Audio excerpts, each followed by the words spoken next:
jiran dia dapat, nikmat jiran dia dapat. Jadi kita buat ibadat. Sudah tentu akhlak dia. Kita kat Mekah, hati kita bersih tu kan. Mak bapak kita pada tempat yang sewajarnya.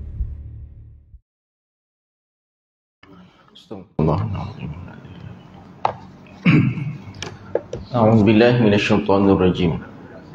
Bismillahirrahmanirrahim. Assalamualaikum warahmatullahi wabarakatuh. Innal hamdalillah nahmaduhu wa nasta'inuhu wa nastahdihi wa nastaghfiruh wa natubu ilaihi. Man yahdihillahu fala mudilla lahu wa man yudlil fala hadiya lahu. Ashhadu an la ilaha illallah wahdahu la syarika lahu wa ashhadu anna Muhammadan abduhu wa rasuluh. Subhanaka la ilma lana illa ma 'allamtana innaka antal alimul hakim. La hawla wa la quwwata illa billahil aliyyil azim. Rabbi yassir wa la tu'assir. Rabbi tammim bil khair. Amma ba'd. Yang dihormati pengurusi Surau Putra Al-Amin, saf barisan ahli jawatan kuasa, ashabul fadilah, tuan-tuan guru, para asatidzah, para alim ulama, datuk-datuk, datin-datin, muslimin, muslimat, hadirin, hadirat. Mudah-mudahan Allah Ta'ala berkati majlis pada pagi ini dan kita digolongkan dalam golongan yang didoakan oleh baginda Nabi sallallahu alaihi wasallam. Allahumma barik li ummati fi bukuriha. Ya Allah, berkatilah umat aku yang menghidupkan pagi mereka dengan amalan kebaikan. Muslimin, muslimat yang dirahmati Allah sekalian, InsyaAllah ini kuliah subuh yang pertama lah saya di sini. Dan insyaAllah pada kuliah subuh slot saya ni atas perbincangan bersama dengan Tuan Imam, kita akan bincang tentang fiqh kekeluargaan. Saya merujuk kitab Nizamul Usrah fil Islam ataupun sistem kekeluargaan dalam Islam. Yang ini, kitab ini disusun ataupun dikarang oleh mantan Menteri Agama kita, Datuk Seri Dr. Zulkifli Muhammad Al-Bakri, yang mana antara rujukan utamanya dalam kitab ini ialah kitab Fiqh Imam Asy-Syafi'i. Jadi tuan-tuan yang dirahmati Allah Ta'ala sekalian, mudah-mudahan apa yang kita bincangkan ini mudah-mudahan dapat kita mengambil manfaat daripadanya. Muslimin, muslimat yang dirahmati Allah Subhanahu wa Ta'ala sekalian, tapi saya pilihlah yang mana yang kita nak bincang, ya. Banyak benda yang dibincangkan dekat sini.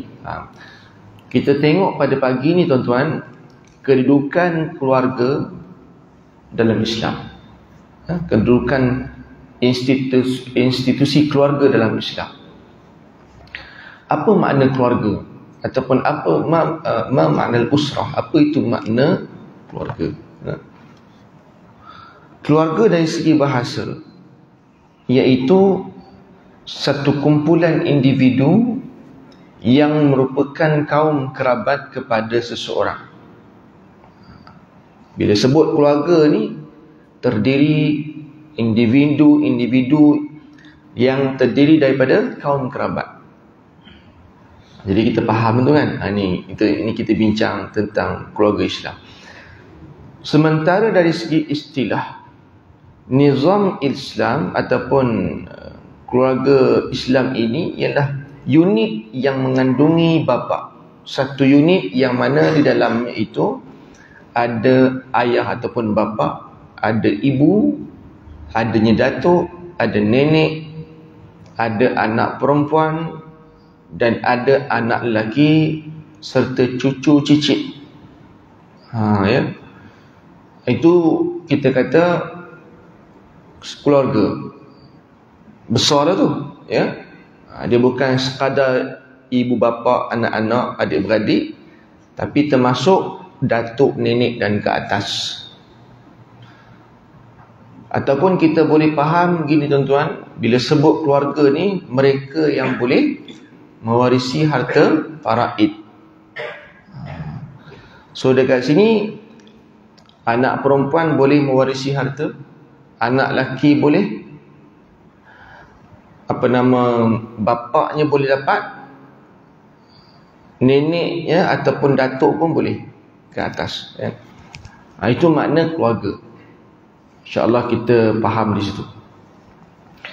Dikata di sini keluarga adalah sebagai asas masyarakat.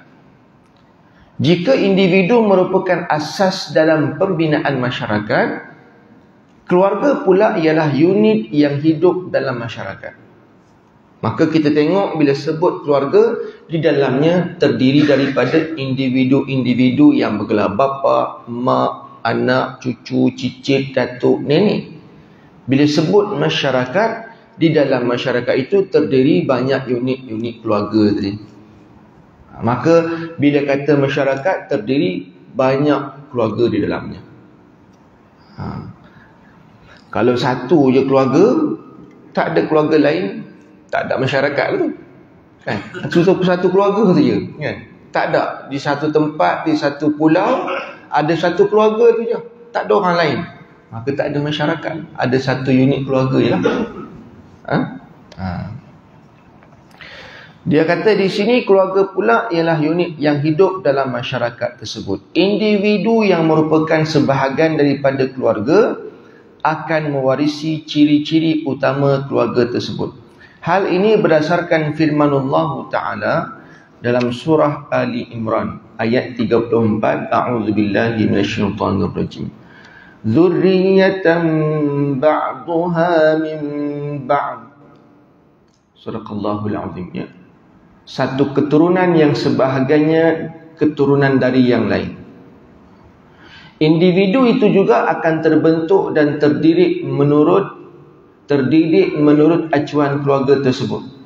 Begitu hadis Nabi dalam riwayat Imam Muslim an Abi Hurairah radhiyallahu anhu, qala Rasulullah sallallahu alaihi wasallam, ma min mauludin illa yuladu 'ala al-fitrah فأبواه يهودانه وينصرانه ويمجسانه كما تنتج البهيمة بهيمة جمعاء هل تحسون فيها من جدعاء. Kata Nabi SAW, setiap anak yang dilahirkan itu menurut fitrah yang baik, suci, bersih. Setiap yang dilahirkan, tak kisahlah dia itu beragama bapa maknya itu agama Hindu ke Kristian ke Nasrani, lahir budak tu asalnya dia fitrah, bersih. Maka ibu bapanya lah yang menjadikannya Yahudi, Nasrani atau Majusi. So yang nak membentuk, mencorak anak ni nak jadi apa, kata Nabi, tengok pada mak ayah dia. Asal anak tu suci, bersih, walaupun dilahir daripada seorang ibu yang beragama Kristian, Yahudi contohnya, tapi anak tu asalnya bersih, fitrah, ya. Ibu bapa lah yang membentuk anak-anak tu. Seperti mana kata Nabi di sini, binatang yang melahirkan anaknya dalam keadaan yang sempurna, adakah kamu dapati kecacatan pada telinganya? So dekat sini tuan-tuan, Nabi nak bagi tahu contoh perumpamaannya begitu. Seekor kambing, ya, kalau dia lahir elok, maksudnya kambing tu lahir sempurna, kaki dia, ekor dia, telinga dia semua elok. Sekarang ni kambing tu dia boleh jadi cacat kalau dia duduk dalam environment yang tidak selamat. Kambing tu, kan? Kalau kambing tu dia lahirkan di tempat yang elok, suasana di kandang dia tu elok, kan, elok, jaga semua, tempat dia baik, mungkin dekat situ tak ada musuh, kan, jauh daripada binatang lain, maka kambing tu membesar dalam keadaan sihat, gemuk, tak cacat. Sebab kambing tu duduk dalam keadaan yang selamat, suasana yang safe, kita kata selamat. Jadi kambing tu membesar menjadi kambing yang gemuk, sihat. Tetapi kalau kambing tu lahirnya asalnya elok, sempurna, Tetapi kambing ni tadi dia duduk dalam satu environment yang banyak musuh. Banyak, mungkin tempat tu tak berapa selamat. Tempat tu ialah kita kata tak berapa nak safety sangat. Maka kambing tu mungkin mudah untuk cacat. Ya. Mungkin dia duduk dekat kawasan kat situ banyak kereta lalu lalang, lori lalu lalang, dia membesar dekat kawasan tu. Maka kambing tadi mungkin dia mudah lintas jalan, kena langgur dengan lori, maka dia mudah nak cacat. So maknanya begitu Nabi gambarankan kepada kita, anak ni tadi macam tu lah. Macam mana dia dibesarkan, dekat mana, masyarakat yang macam mana, keluarga yang macam mana. Sebab dia boleh bagi pengaruh. Muslimin, muslimat yang dirahmati Allah sekalian, terutamanya keluarga tu sendiri.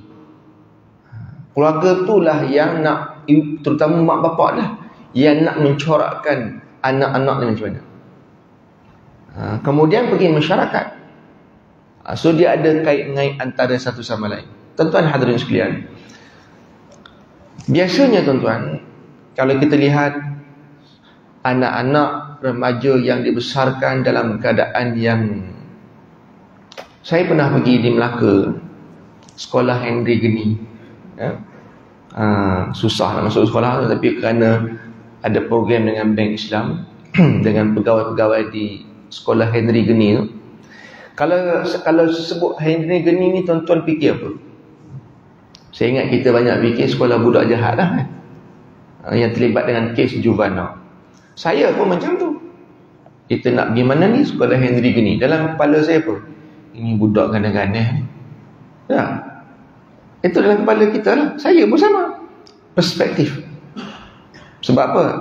Sebab cerita dalam TV biasa kes juvenile ni budak jahat lah. Tambah pula ada cerita apa, high school apa kan. Itu kadang-kadang tu dia cerita kan, tapi dia boleh membentuk perspektif masyarakat. Saya pun begitulah kan. Bila saya masuk tuan-tuan, pelajar-pelajar ni ataupun penghuni sekolah Henry Geni ni, dia orang ni semua memang terlibat kes juvenile. Tapi bila saya masuk, dia orang ni dilatih meraihkan tetamu. Dia orang dilatih untuk serve makan minum, dilatih untuk menghormati. Dan bila saya masuk, saya tengok wajah anak-anak remaja ni tuan-tuan, muka semua baik-baik. Muka baik-baik tuan-tuan. Orang kata muka nerd yang rupanya. Saya duk bayangkan muka semua kadang-kadang mungkin tatu lah. Tapi tak ada muka budak baik semua. Saya confused, ni sekolah budak jahat ke budak baik? Lalu saya pun sembang dengan pegawai warden kat situ. Memang sungguh warden bagi tahu, Ustaz, yang ni ada yang dalam sel penjara, ada yang baru kena tangkap, ada ya, dalam macam-macam lah, ada yang dia orang ni dah lama dalam sekolah tu. Jadi penghuni warden tu bagi tahu, Ustaz, ni dia ni kes merogol, yang ni kes pukul orang, ini kes mencuri, macam-macam kes lah, semua kes berat-berat tu, ya. Saya kata kat warden, Tuan kata mereka ni kes-kes macam-macam kes berat-berat, kes jenayah, tapi saya tengok muka dia orang baik je. Warden tu kata apa? Betul lah, siapa kata dia penjahat? Warden tu kata, siapa kata dia penjahat? Dia orang memang baik. Dia kata, tuan-tuan, sebenarnya Ustaz, dia orang ni anak-anak yang baik, tapi mereka dibesarkan dalam keluarga yang tidak sihat. Itu kata warden tu. Anak-anak ni dibesarkan dalam suasana yang tidak sihat. Dia orang ni tak ada keluarga. Walaupun ada keluarga, tapi bagi mereka tak ada keluarga. They lost kat situ. They missing something. Dia kata dekat sini, Ustaz, ada anak daripada keluarga miskin, ada background, ada yang korporat, ada yang orang VIP juga. Bukan calon-calon orang juga, anak-anak orang hebat-hebat ni, Ustaz.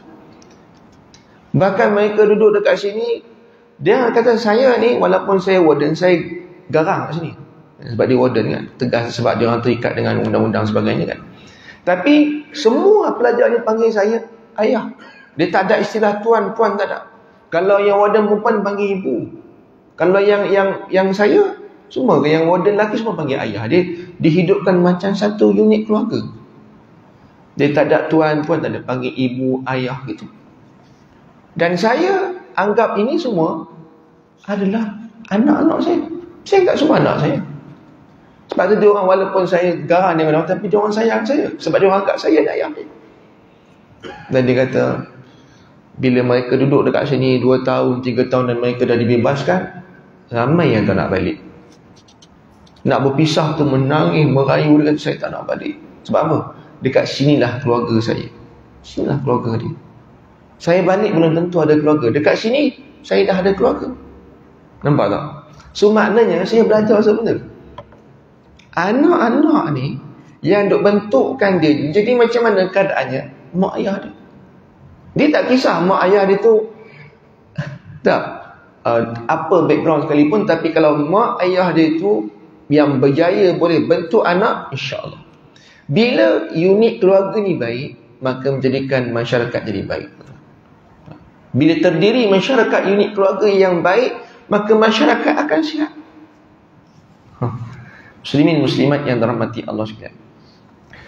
Macam kita tengok, saya pernah forum dengan bekas pegawai SPRM, ya. Dia mana ada persatuan pegawai-pegawai pesara SPRM, Suruhanjaya Pencegah Rasuah, kan.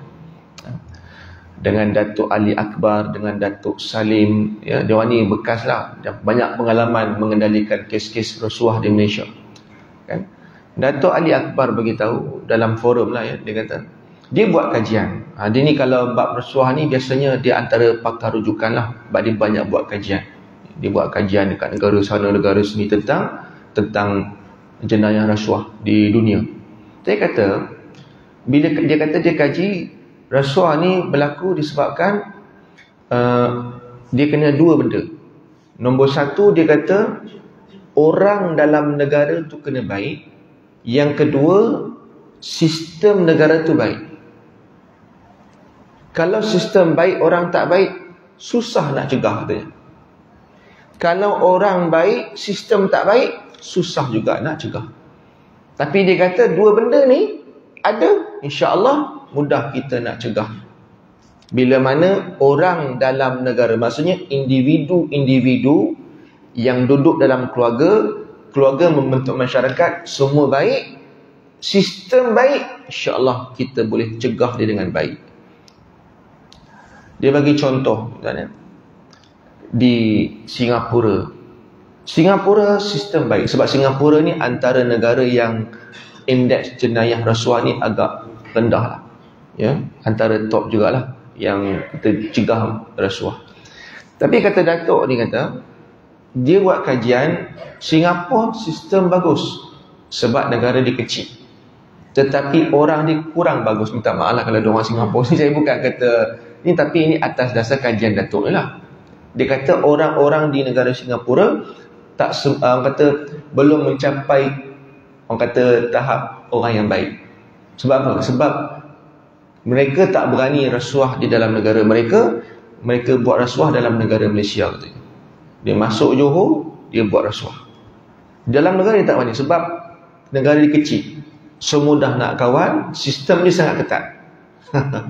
Tapi masuk Malaysia, dia jadi macam dia mudah buat rasuah, katanya begitu. Bermakna sebenarnya Singapura belum betul-betul berjaya, cuma kerana negara kecil, ya. Sebab tu dia boleh dapat antara yang berjaya lah dalam cegah. Satu, sebab negara dia kecil lah. Orang dia kata tak, belum mencapai lah tahap baik tu, katanya lah, ya. Dan dia kata tengok negara, antara negara yang top 10. Kalau tengok top 10, tuan-tuan, tak ada negara Islam. Finland, lagi apa, New Zealand, antara negara-negara ni, antara top 10 ni lah. Dan dia kata sebenarnya negara-negara yang ni kerana orang dia baik, walaupun bukan Islam, dari segi attitude dia, ya, cara didikan dia, cara dia dibesarkan dalam keluarga dan masyarakat dia baik. Dia ajar tentang adab, dia ajar tentang menghormati, dia ajar tentang berkasih sayang. Maka sistem keluarga baik, sistem masyarakat baik, dan sistem negara tu baik, menjadikan mereka berjaya. Dia kata tak percaya, pergi tengok negara-negara yang top 10 ni, yang negara yang besar lah, jangan kecil sangat kan? Sebab orang, individu masyarakat dia ramai, tapi dia orang boleh cegah. Sebab apa? Sistem dia baik dan orang dia baik. Dia kata, macam Datuk ni bagi tahu, sebab saya dibesarkan dalam, macam saya kecil-kecil dulu lah, dia kata kan. Saya kecil-kecil dulu, dia kata, ayah saya hantar saya mengaji tinggi-tinggi, hantar luar negara. Ayah saya kata apa? Kamu belajar tinggi-tinggi supaya kamu dapat kerja besar, gaji besar. Dia kata itulah kesilapannya. Sebab kebanyakan keluarga di negara kita mendidik anak-anak supaya dapat kerja besar, gaji besar. Sepatutnya seorang bapa ataupun ibu suruh anak belajar tinggi-tinggi supaya jadi orang berguna, bukan dapat gaji besar. Sebab kalau dapat gaji besar, yes, boleh dapat gaji besar dan mudah nak buat jenayah kan? Tapi kalau ayah tadi didik, aku ajar kau mengaji tinggi-tinggi supaya jadi manusia berguna, berakhlak, hormat orang, jadi orang yang tentang gaji semua tu nombor 2. Tapi kebanyakannya, dia kata zaman dia dulu lagi, mak ayah sudah nampak anak-anak mengaji tinggi-tinggi, masuk sekolah begini sampai tinggi-tinggi, dapat masuk gaji besar, pangkat besar. Sebab itulah daripada kecil kita dibesarkan begitu, menyebabkan individu dalam keluarga itu jadi seperti itu dan membentuk masyarakat yang sama juga macam tu. Tapi kalau keluarga ni tadi semua didik anak-anak supaya hormat, jadi anak yang baik, orang yang baik, menghormati, berkasih sayang kan, cinta di kalangan ibu ayah, respect each other. Kemudian semua keluarga begitu, majoriti keluarga buat cara begitu, insya-Allah masyarakat baik. Kalau masyarakat pula terdiri daripada Kelantan, Selangor, semua masyarakat ni semuanya buat cara begitu, tuan-tuan, barulah kita nampak kejayaan dalam sebuah negara. Sama kalau kita tengok Rasulullah SAW kan, macam mana Nabi bina negara Madinah. Sebab Nabi melatih, mendidik sahabat-sahabat dia untuk jadi ayah yang bertakwa. Nabi didik sahabat-sahabat supaya faham Quran kan? Sahabat-sahabat ada masalah, rujuk pada Nabi. Jadi sahabat-sahabat ni, suami-suami yang jadi suami, bila jadi suami ikut acuan Rasulullah, apa yang dibawa oleh Rasulullah kan? So maknanya mereka bawa cara yang baik dalam keluarga, menyebabkan lahirnya keluarga yang baik kan? Maka membentuk masyarakat yang baik. Nampak ni? Sebab apa? Sahabat Nabi ni, kita kata sahabat Nabi, bila dia rumah dia jadi suami yang baik. Bila dia berniaga yang berniaga yang baik, amanah, tak ada pecah amanah, tak menipu. So maknanya tuan-tuan, begitulah asalnya pada sebuah keluarga.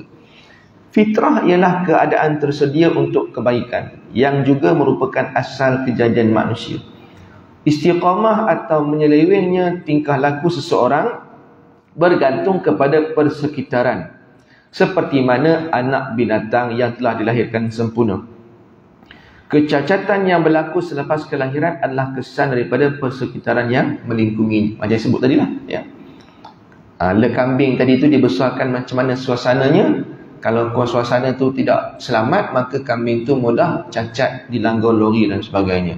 Samalah anak yang tadi, kalau dia dibesarkan dalam satu keluarga yang sihat, yang baik, insya-Allah anak tu juga akan membesar dengan baik.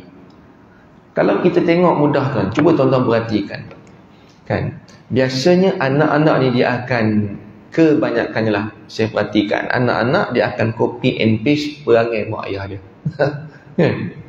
Sebab apa? Okey, kita tengok ya dalam Nabi Sayyidina Ali dia sebutkan tentang pendidikan anak-anak ni.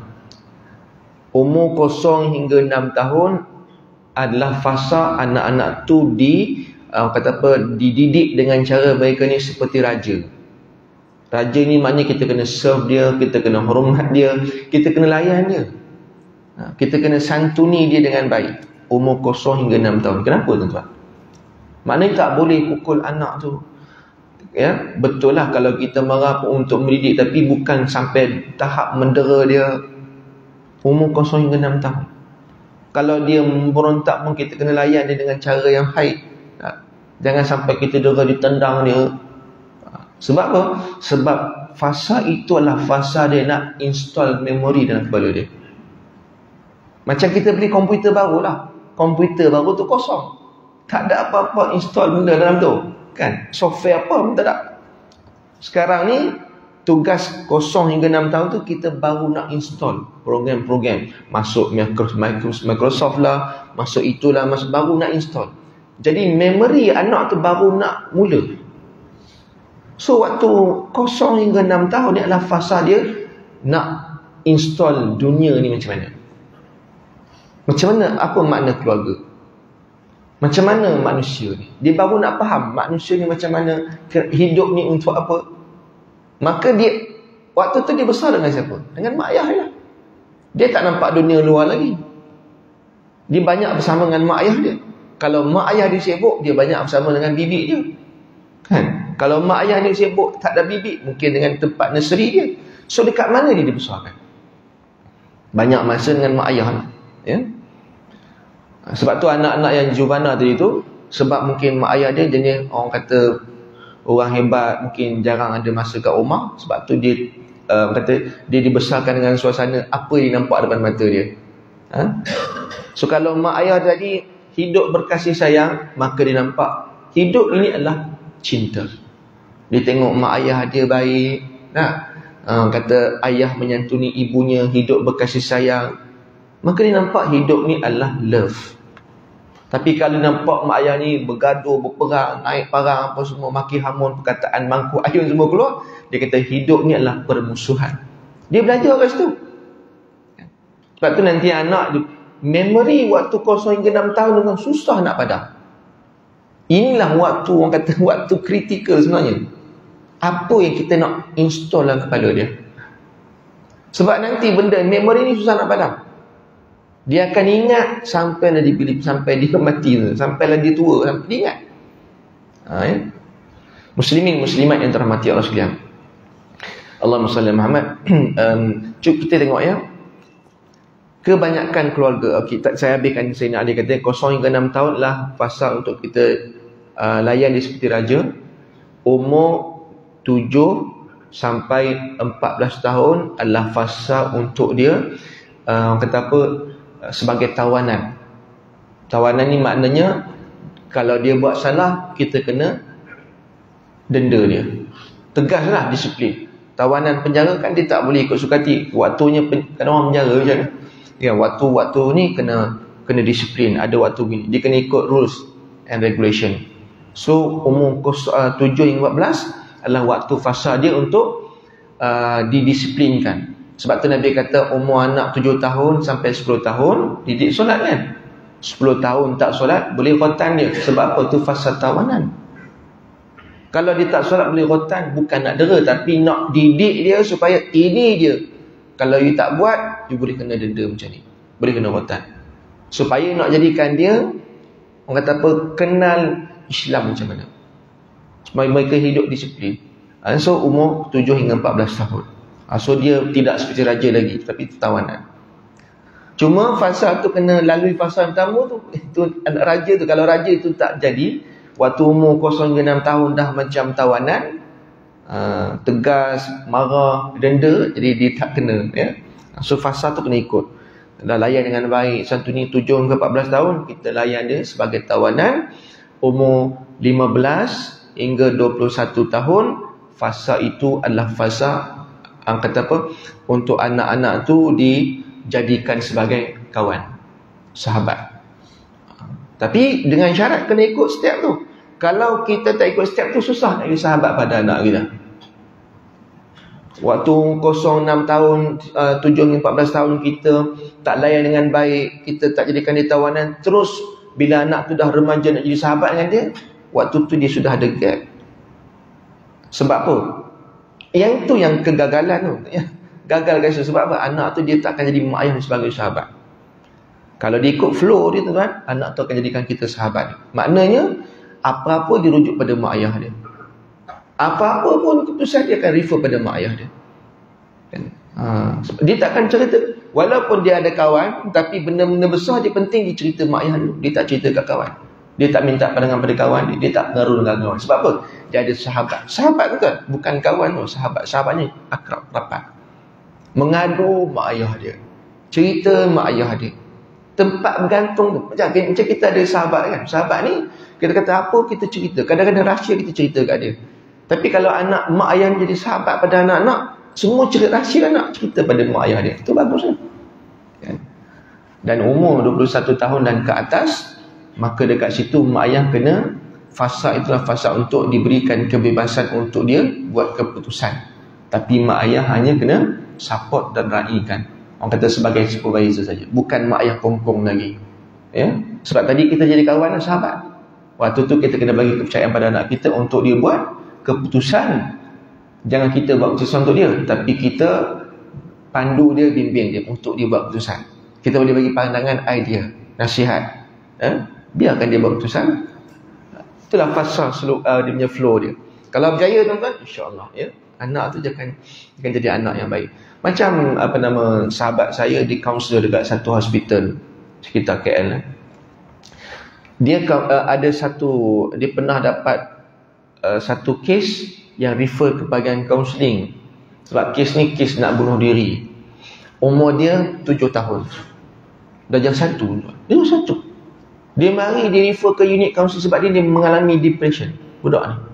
Sampai dia nak bunuh diri. Maka sahabat saya tanyalah, kenapa dia kaunseling, kenapa nak bunuh diri? 7 darjah 1 tuan, nak bunuh diri. Katanya, anak ni kata apa?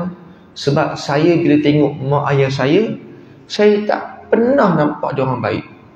Daripada kecil sampai bila tengok mak ayah depan mata bergaduh, mak ayah depan mata bergaduh, mak ayah kan. Jadi dia kata hidup ni untuk apa? Dia belajar hidup ni lah kebencian, hidup ni pergaduhan.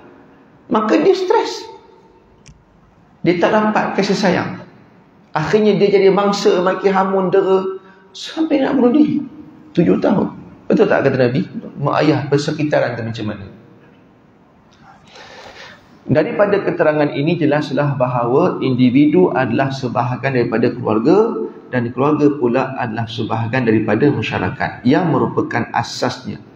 Apabila keluarga itu baik, maka baiklah individunya, dan apabila individu itu baik, maka baiklah keluarga dan masyarakatnya. Sehubungan itu Islam memberi perhatian yang sempurna terhadap institusi kekeluargaan. Hal ini disentuh secara meluas dalam Al-Quran dan As-Sunnah. Jadi cerita bab kekeluargaan ni ada dalilnya dalam Quran dan Sunnah Nabi SAW. Muslimin muslimat yang dirahmati Allah sekalian. Saya teringat Prof Muhayyam dah sebut dia kata, tuan-tuan dia kata, tuan-tuan balik di rumah nanti cuba tengok suasana dalam rumah kita. Kebiasaan rumah kita ni ada coffee table. Ada orang dia ada rak buku kan, macam mini library. So tengok, kalau tak ada, sebab hari ni orang tak beli buku sangat kan, tapi setengah tu ada banyak buku. Tapi sekarang ni orang tak beli buku sangat, banyak baca dekat gadget, handphone dan sebagainya kan. Kurang beli sebab kita banyak baca dekat ni. Tapi mungkin ada coffee table, ataupun tengok dekat rumah kita ni bahan bacaan apa yang banyak.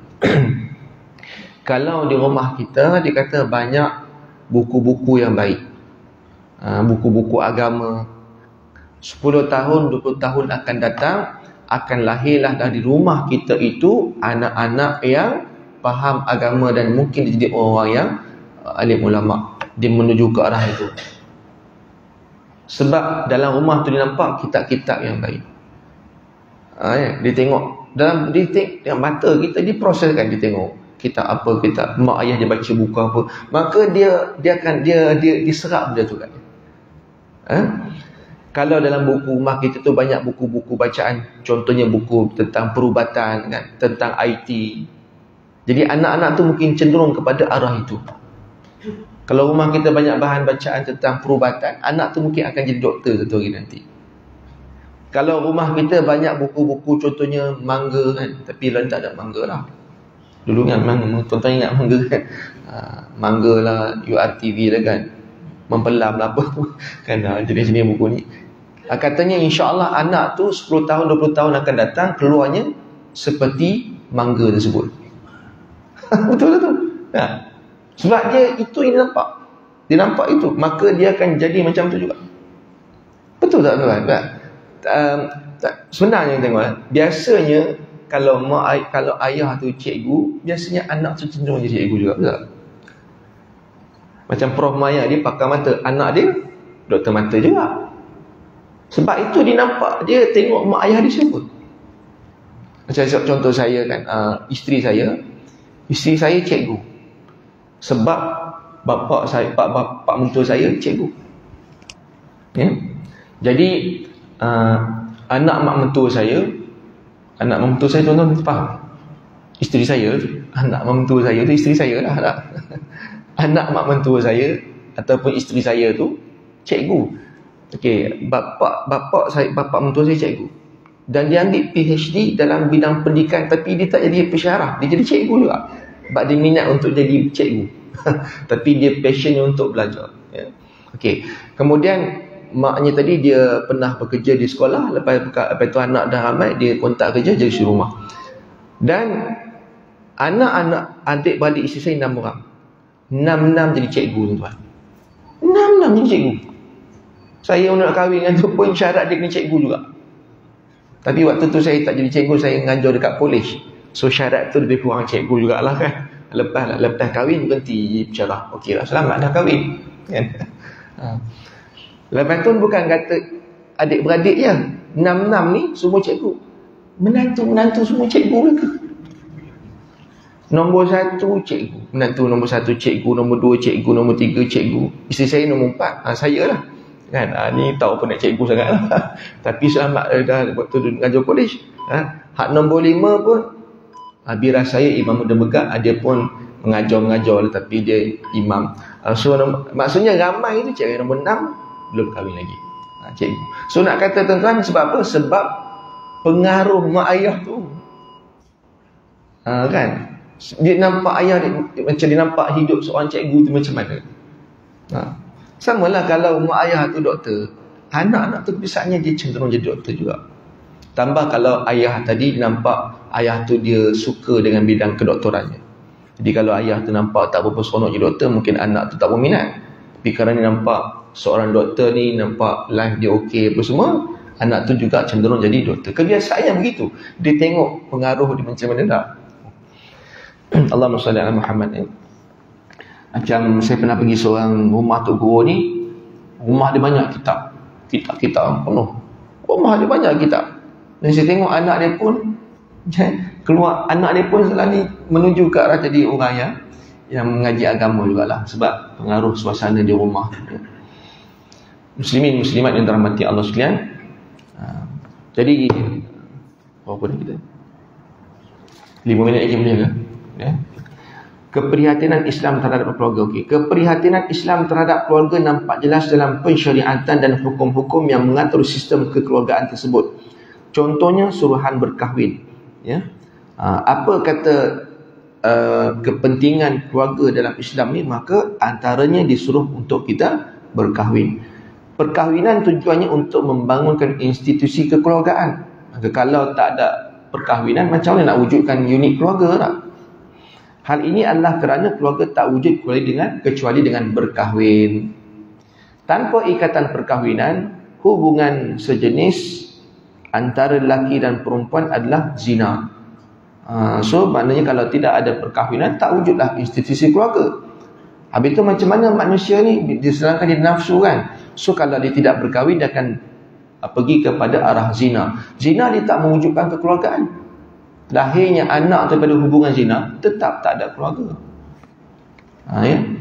Sebab apa? Dia tak komplit. Anak tadi, anak tak sah taraf.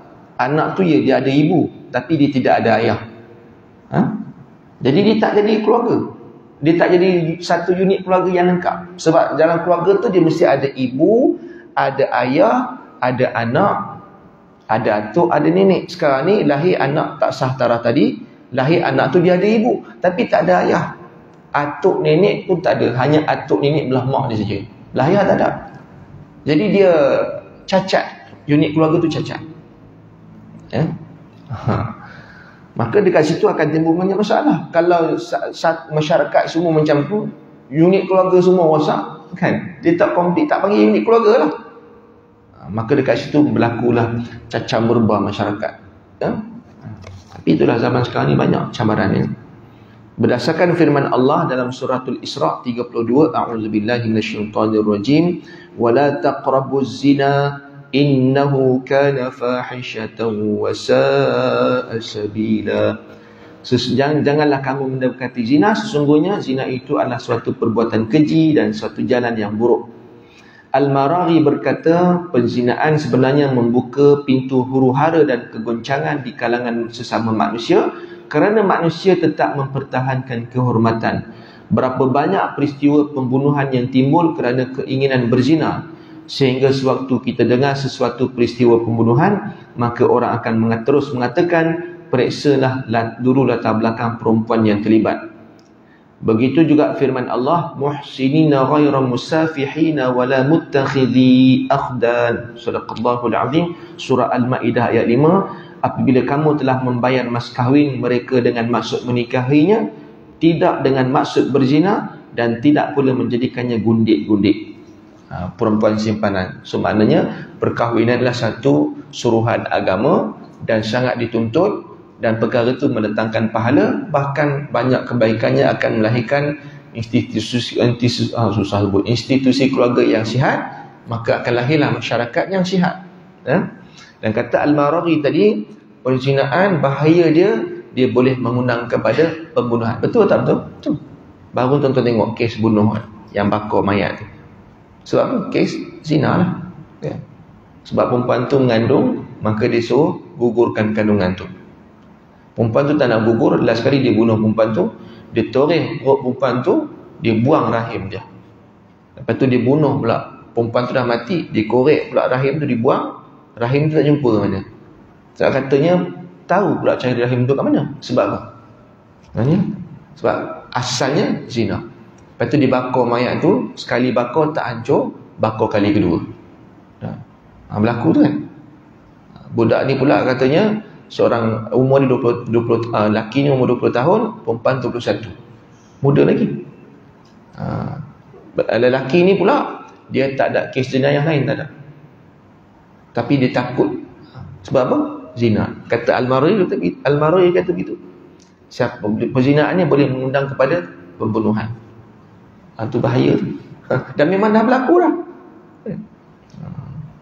Muslimin muslimat yang dirahmati. Jadi sebab tu pentingnya institusi keluarga, kerana dia membentuk masyarakat yang macam ni. Kalau begitu keadaannya perzinaan, banyak pembunuhan akan berlaku.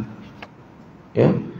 Mudah-mudahan Allah pelihara kita dan keluarga kita. InsyaAllah kita bertemu di bulan hadapan pula yang baik pada Allah, yang maha atas kekurangan kelemahan diri sendiri, minta masalah dan silap. Aqulu qawli hadha wa astaghfirullahal azim li wa lakum wa billahil hidayah wat taufiq. Wassalamu alaikum warahmatullahi wabarakatuh.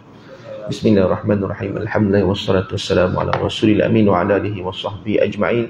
Allahumma faqihna fid din wa 'allimna at-ta'wil. Allahumma ij'al jam'ana hadha jam'an marhuma wa tafarruqana min ba'dihi tafarruqan ma'suma. Wa sallallahu wasallam alaihi walhamdulillahi rabbil alamin. Subhanakallahumma wa bihamdika asyhadu an la